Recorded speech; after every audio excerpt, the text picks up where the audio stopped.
Hello all, this is the Casual Noob Gamer back at you with another video. Oh yeah, video, yeah, oh yeah. Anyway, I wanted to talk about how Nintendo has helped me rewire my brain for purchases of games. Because they introduced something called the Game Key Card. Well, it's not that it's a new thing that Nintendo's done. Technically, game key cards, well, not cartridges, but let's just say like video game media that is sold physically that only basically has no information about the actual game on the disc is the medium that PlayStation and Xbox have used, and Nintendo in the past with the Wii U and the Wii and the GameCube had the small discs, but Xbox has been very notorious for putting out games. I believe that Halo Infinite was only a launcher, I want to say. I don't know exactly when it came out on the Xbox Series system in, I want to say, 2021. A lot of games, like I believe the one of the newer games right now, Doom the Dark Ages, which is made by Bethesda, which is an Xbox / Microsoft company, on the PlayStation 5 is either a launcher or you have to download quite a bit. And, some games have been coming out in the PS5 Xbox Series generation, and they've been coming out with either huge day one updates that you kind of most likely need to play a game, offline if you wanted to, basically. So there's a site called doesitplay.org, I believe is the site, that states they're obviously they're not, well, not obviously, but they don't have, I think it's like one person running the site, so they basically buy the games themselves and then test them out to see if you could play the game offline without anything to download to it. And it has listed on the sites, not every game, but most games they'll have whether you could play the game without a download, or if you don't really need an update to play a game. Like there's like the game on the Nintendo Switch, because Nintendo Switch, at least Nintendo games for the most part, have always pretty much been complete on cartridge. Usually, like, even a couple years down the road, most Nintendo games are still on version 1.0 or whatever released at release, and they really don't need any updates. So they usually come complete.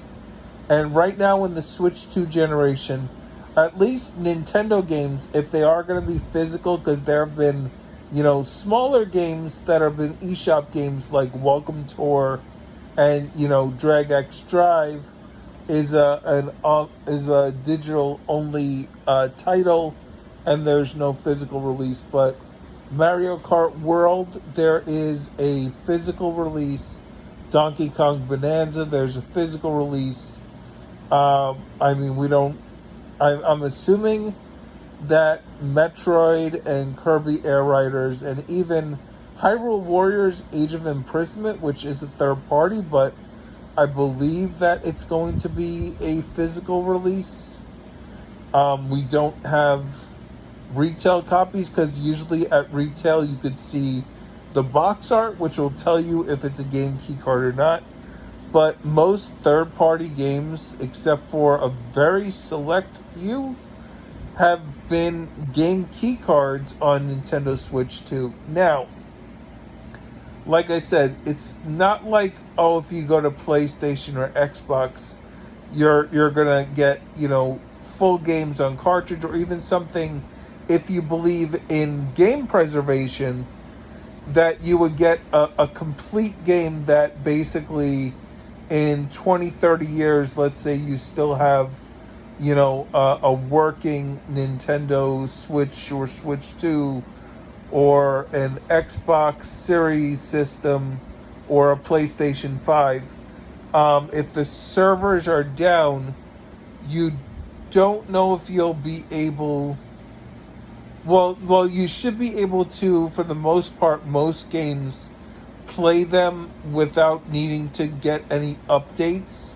But if the game that you have on the disc is only partial, or the update was crucial for the game to work properly, well then you're what they call SOL, or poop out of luck, basically, and you can't play your game. But that is doomsday scenario. Also, the PlayStation 5 system, unless you have a release model, the disk drive needs to call to a server to authenticate onto your system. If, let's say, you have to do like a factory reset, or if you get a new system at that point. So if you're trying to play your physical media, if your disk drive can't call to the server, you can't even play your physical media. Same thing from what I understand with the Xbox Series systems. They need to call to a server at Xbox or Microsoft, wherever it is, to authenticate the system. I don't know if it's the drive or it's just the system in general, because when people got Xbox Series systems at launch, they posted that I can't even play my system because I guess they didn't realize that they needed to call to a server to authenticate, or whatever they had to do, or do an update, or whatever it was. I mean, same thing with the Switch 2. To play games, from what I understand, Switch 2 games will run on a Switch 2 without a day one firmware update. But the Switch 2, the backwards compatible games for Switch 1 will not play on a Switch 2. So if you sold your Switch 1 to, let's say, someplace like GameStop to get money off of a Switch 2, and you're worried about, 20 years down the road, you're not going to be able to maybe possibly play your Switch 1 games on your Switch 2. But then we also run into the problem of, the Switches have batteries in them, and those batteries over time can balloon up, and I don't know if they could explode from just, sitting there, and you would have to open up the system to replace the battery if there is a battery replacement. I actually had that issue with my PSP, a Wario64, shout out to him. He basically put out a message that said at one point, if you have a PSP, you might want to check the battery because it may have ballooned up. And the PSP had a battery compartment that you could open up. And I was able to, that compartment was ballooned up from the battery. I was able to open up that compartment and take out the battery and replace it. So my PSP is good. And that is a system that has games that basically, I think it connected to the internet. I don't think it did. But those are a generation of games that really didn't require updates for games. Games either worked or they didn't work, and you bought them and that was it. And we don't have that. So basically the buying habits that are changed, I know I went to a whole diatribe to basically explain game key cards. Basically, I don't even think I explained that. Okay, a game key card basically has only information to call to a server once you put the cartridge in your system, and then the server will initiate a download of the game. Now, you could download the game as many times as you want if you delete it again, as long as you have that cartridge. It's not a one-time download. So the game will always call to the server as long as the server has the game. And once you download the game to your system, well, then once it's downloaded to the system, then you need the game key card to authenticate. It's basically your key that lets your game say, okay, you're authorized to play this download that is on your system. So you need the download, which you need, so you need space. Before the games were fully on the cartridge and playable from the cartridge, so you didn't need to have any room on your system for either your internal storage, or if you are lucky and have the funds to get what's called a micro SD express card, which is a new type of SD card, micro SD card, that only works with the Switch 2. Now, obviously, these have higher read speeds, so that is why that they're required. The Nintendo Switch 2 requires that for, use of their system. The games have to be either on the express card or in the internal storage, or run off of a Switch 2 card if the game is on the card. Now, a game key card, like I said, doesn't have the game on the card, so people are worried that, oh, what happens when the servers shut down? So far, the Wii, which was the first system that Nintendo did online purchases that you could make on it, if you own a game on the Wii and your Wii is hooked up to the internet, you can still download or re-download your game from the server. So yes, you can't purchase things on the Wii store anymore, but the server is still allowing you to get your items. And I think a lot of these companies realize that they have to at least keep the games in the stores for re-download, because once you stop giving people access to their purchases, then you basically have people who have made lots of purchases who now have the ability or a reason to be able to file a lawsuit with either Sony, Microsoft, Xbox, or Nintendo and say, hey, my games I purchased, I can no longer access them, and they stop supporting it. And that's not fair, because yes, the companies say that you're only buying a license to these games, but courts do things what they call what's fair and what's not fair. So the companies can put that in a what's called a EULA, or end user license agreement. But if that EULA states something that is unfair, a court may rule that the company that put out that rule is not allowed to enforce that, and there may be something that happens, and these companies don't want that to go to court and them to lose access to that. So I think that's why they're keeping these stores accessible and keeping the servers open. So that's the thing that people said when the servers go down. I mean, listen, like I said, by the time these servers go down, you may not have access to your system anymore, because the Switch has a battery that has a finite life on it, and you may not be able to replace that battery, or your system may just not work anymore. So that's something. But my buying habits that have changed is that third-party games, if they're going to be game key cards, I mean, I bought game key cards, so I've bought them, and I'm like, okay, I'll take them. I'd rather have a game key card. But I'm realizing I'd rather just have a game digitally and not be, tight. If I'm going to have a game digitally and have to store it and use the storage and download it, then I'd rather be able to just click on the icon on my system and not be tied to a game key card that has to be inserted.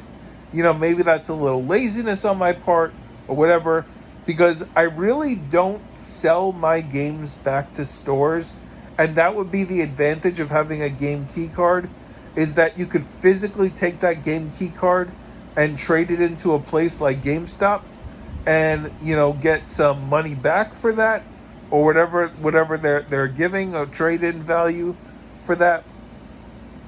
But I really don't trade in my games, so I don't really want or need a game key card. The other benefit is that you would get a game case, an empty game case. Well, it's not empty, it would have a game key card that can go on your shelf. I don't need that, especially I'm running out of storage room, so storing games is kind of a thing. So maybe just going digital, but if I'm going digital, a game, unless it's being pulled from a store and no longer available for some reason, if I'm just going to buy a game digitally that's going to be third party, I mean, I have a huge backlog and there's only so many games I can get to. I'm not buying a game at launch unless it's something like, I mean, I hate to admit this, but I bought Madden, and I also bought the expensive $100 version for early access because I've never played Madden, and I wanted to play Madden during football season. So I got the early access so I can learn how to play the game because I didn't know if there was a learning curve.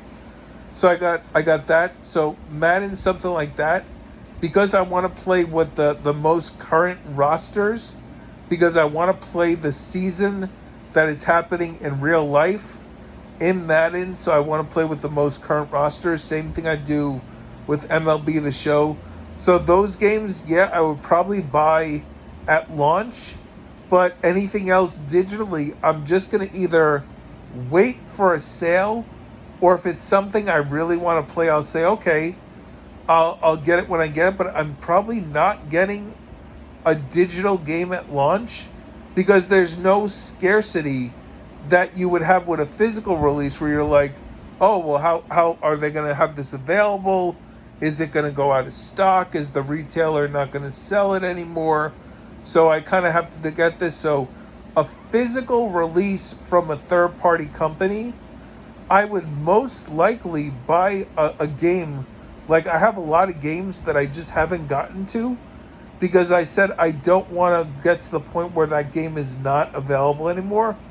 Like, they just announced that, we don't know if this is official or not, but I believe they're making a GTA trilogy, which was on the Switch, which obviously didn't, not obviously, but it didn't run great at launch.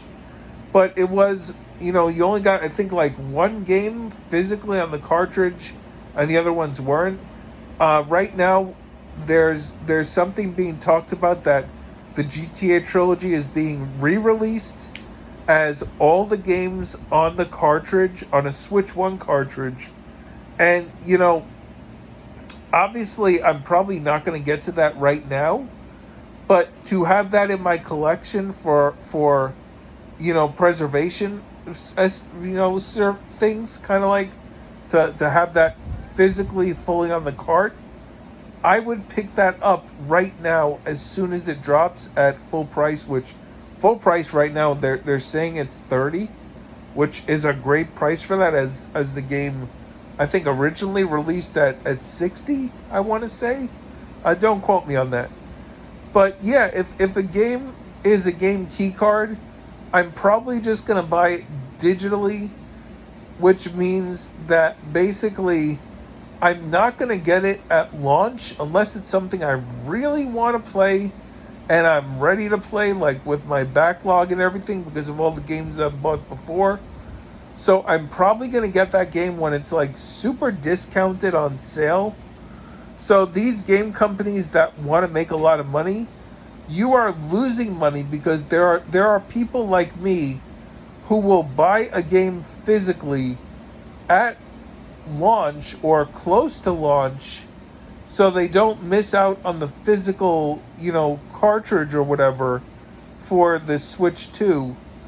Because, I mean, I bought Rune Factory Guardians of Azuma at launch because I also wanted, and Cyberpunk because I wanted to support, a game being fully on the cart and physical.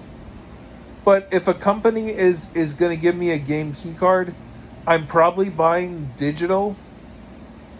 I don't think I'm messing with any more game key cards. So if you're a third party company and you are doing that, I know there was a survey and then the survey was taken down and whatnot.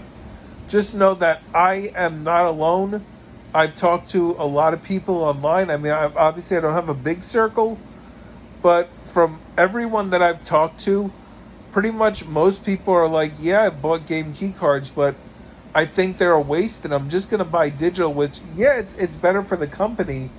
But if we're buying digital, those games are going to be available when we're ready to play them. We don't need to buy them at launch, so we're going to get them at discounted prices. Now, I know a lot of people, when they bought physical games, because I did this too, they waited for sales to buy those also. But I'm just saying that the game key cards, they're a waste. And to be honest, if the game is available, physically on another platform and it's a third party game, I'm probably just gonna buy it there. And if it's on like PlayStation and Xbox, like I'm not as inclined to buy it at launch with stuff like that, because it'll probably be like super discounted eventually when I'm ready to play it. So I mean, a lot of people with Switch, they bought and they bought at higher prices because Nintendo holds those prices usually. But I mean, I don't know what to say. I mean, listen, it's what it is. If that's what these companies want to do, I get it. Listen, you got development costs you got to cover and this and that. Listen, you do you, but I'm just saying that my buying habits, I am buying a lot more digital,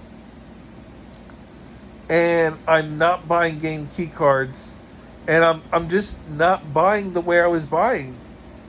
Like I mean, I just don't understand what the issue is that we can't have, if different size cartridges. Although I think that the different size cartridges, I mean, most companies would just give us partial games then on cartridge, which I think Nintendo doesn't want to do. So yeah, listen. The point of this video is just to tell you that my gaming habits have changed. Game key cards, not getting them. I mean, at first I was like, oh, I'll get them. It's not a big deal. But like most of these games, you know what? I'd rather not be tied to a cartridge if I have to download a game. Now, I may have a possible solution to this for Nintendo, and that will be in a later video. But yeah, like, subscribe, comment. Let me know what you think. Have your, buying habits changed as a result of game key cards? Like I said, it's kind of been around for a while, but Nintendo has basically made this like full-blown door open standard. I appreciate the fact that Nintendo is still supporting physical media on their platform. So Nintendo, thank you for that. Third parties, listen, I mean, yeah. Hit the bell notification to know whenever I make a video. And you have a great rest of your day. Later.